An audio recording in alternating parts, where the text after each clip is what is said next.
So those first impressions you heard there were literally my total initial reaction to the ending of the game. I had not been spoiled on what happened at the end. The only part I'd been spoiled on is when Lev hit the garage door, and even then I didn't really know the whole context of it. I'd just seen, oh, Lev hit a door. So, what did I think of the game? I really think that this is the last Jedi of gaming. And where I personally didn't fully enjoy The Last Jedi, and I still think it's just a decent movie, this, I completely love it. I think that this was a worthy sequel to one of my favourite games of all time. And really, I think that this is just, and I hate to say this, I think this is just a challenging story to grasp. It's a story that asks a lot of questions about the morals of the characters that were introduced in the first game, but back then I think that the main opinion was that Joel did the right thing at the end of the game, because if you were in the situation you wouldn't have done any different, like Tommy said in literally the first 5 minutes of the game. And so really what I think happened is that the characters just went on this journey where you realise that these aren't Nathan Drake, and this isn't some superhuman person that can get away with any set piece they want. These are regular people, and they're gonna die. Like, Jesse was just gone instantly, and Yara too. Yara was just, all of the deaths in this game were very shocking. And to touch on Joel, this is the character that started everything. He is the second character you see in this entire series. It's Sarah waking up and Joel comes straight through the door. So obviously people have an insane amount of connection to this guy if they like the game as much as I do. They're going to be shocked. I played this section of the game where Joel dies at the very start of the experience when I was staying up to play the game, and I just burst out. I just couldn't contain my emotions. It was to show that not everyone goes out in a blaze of glory. You see, everyone can be caught off guard.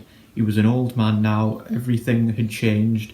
He thought that he was safe with Ellie. He thought that this was just him, his life in Jackson was complete, and suddenly he finds this person out in the wild. He decides to trust them, and it was a big mistake, because really Abby was the final thing that he really saw.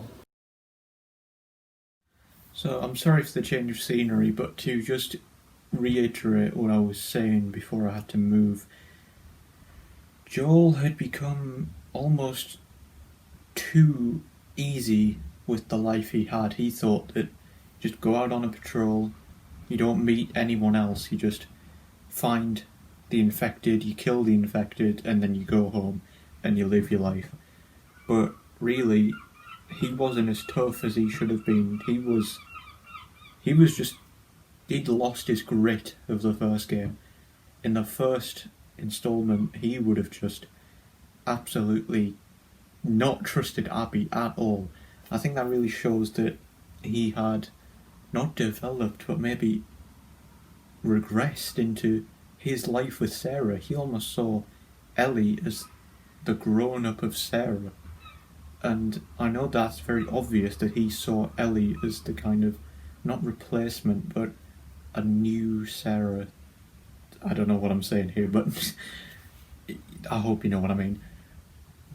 But after that, the game continues strongly until the Abby part, which is my only complaint. That's why I think that when I said that this game was better than the first in my initial reaction, I don't think I should have said that. I was just caught up in the emotion of everything, of just finishing the game for the first time. And really, the Abby part kind of knocks it down to a 9.5. I would give it a 10 any day if the Abby part had been shorter. It's not the fact that they're making you sympathise and really feel Abby's emotions and understand why she did what she did, but it's the fact that it went on for so long after such a drastic event had just happened to the character that you already cared about. the pacing of that was just, it was absolutely atrocious. If they had mixed in Abby's portions of the game with Ellie's portions and made it a chronological fit, maybe the pacing could have been better. Or if they just let Abby's story be the left behind of the sequel, they could have been so much better. But in my opinion, it was just to add length to the game and make it so it was really more of an experience than just a game and then it's over. But to wrap things up, really, this game, and this is a very surprising thing to say, but this game has actually caused me to lose 2 nights of sleep. I have never been so emotionally wrecked by a piece of media that has ever come out. Like, the ending of this game, where Ellie walks away from the guitar, Joel's guitar, of all things, was just... I can't even explain the way I feel. The initial reaction will show you, but it just packs so much of a power with it. It's such a powerful shot to leave it on. Like, the ending of the first game compared to the ending of the second game are 2 completely different things. They're both relatively open-ended, where you can have a sequel but it's not necessary to continue the lore of the universe. But in this one, I feel like it's definitely a much sadder and somber note to leave it on, because Ellie has no one. Tommy, for now, won't know that she's gone back, and even when he finds out, she didn't kill Abby, she didn't do it in the end, which I also thought was maybe a wrong move, but to push the narrative that vengeance isn't the right thing to go for, I understand why they did it. But really, that's all I have to say about the game for now. I might do another review where I go in depth, because this video is very long, but just wow, I just can't believe that The Last of Us 2 is finally out and I finished it. So I'm going to try and get the Platinum Trophy now, but wow, just what a game. Like, hats off to Naughty Dog. There were things that I really didn't like, and a certain scene that I would wish to never see again, but apart from that, I really enjoyed the game, and I just commend everyone at Naughty Dog, because you've done it again. You've done a very good game, and I really hope for The Last of Us 3. If it ends the saga, then so be it, but if it goes on to be more of an Uncharted, where you have multiple entries into the series, then I'm excited, so count me in.